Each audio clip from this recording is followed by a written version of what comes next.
In 2018, Hollywood started shooting an entire feature film on a mirrorless camera.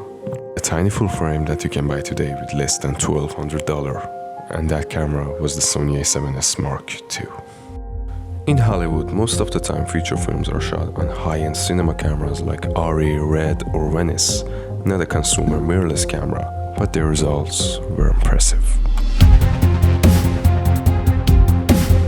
The images are so beautiful that if you watch the movie without any previous research, the chances are very high that you won't notice this movie was shot on a mirrorless.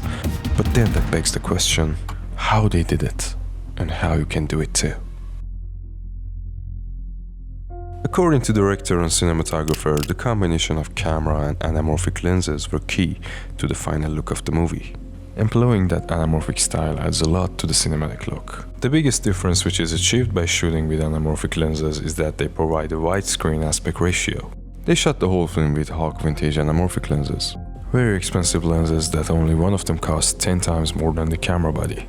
But recently we have brands like C-Ray that are releasing very affordable anamorphic lenses that you can buy with less than $1,000. While the A7S II is extremely cheap by Hollywood standards, it can do things that much more expensive Red and Panvision models can't. The full-frame sensor has a very shallow depth of field. They are also famous for allowing shooting in very low light at very high ISO settings. We shoot at relatively high ISOs. Our base ISO for most of the show has been 3200, and when you look at the dailies, surprisingly noiseless for how high that is. Possession of Hannah Grace is a horror thriller, so 90% of the film was shot at night and low light situations. But to get clean and deep shadows and much better quality with this camera, they light the scenes brighter and then bring the exposure down in post. In this way you get a lot less noise and so much better quality, even with an 8-bit camera like A7S II or A7 III.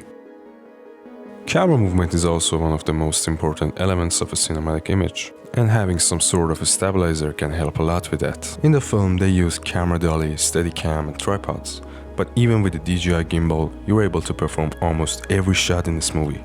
With gimbals, mimicking slow and creamy movement of camera dolly is a little bit more challenging, but it's 100% possible and adds a lot to the quality of your footage. Color is also one of the most important fundamentals in a cinematic image. Color gonna determine the mood of your film. The biggest downside of the A7S II's capabilities was the lack of 10-bit recording.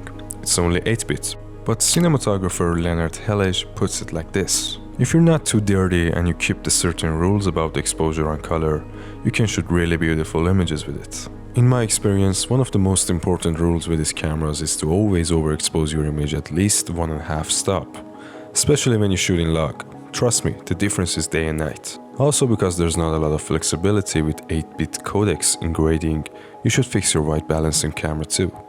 Although this problem is completely solved with the release of new models like A7S III and FX3, because both of these cameras are able to shoot 10-bit 4:2 and 12-bit RAW externally.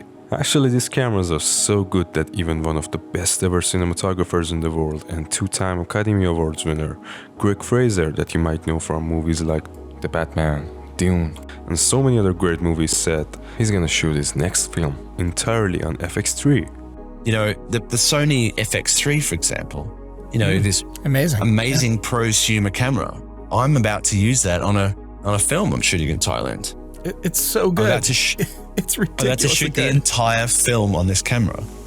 And it's so ridiculous that it's so small and it's such high ISO for such a small camera. So even top guys in the game are doing it. And that's the whole point of this video. You don't need a $10,000 Red camera or $50,000 RE Alexa to shoot a legit project. There's a proof that it can be done perfectly even with a $1,200 camera. Choosing the right lens, camera movement, angles and framing, lighting, color grading, every element plays a very important role in the quality of your image and how it will look like. So start creating with what you have, put some time on it, enjoy the process, and I'm sure you're gonna surprise yourself. Also, if it was helpful, please like the video. That would be a very big help to the channel.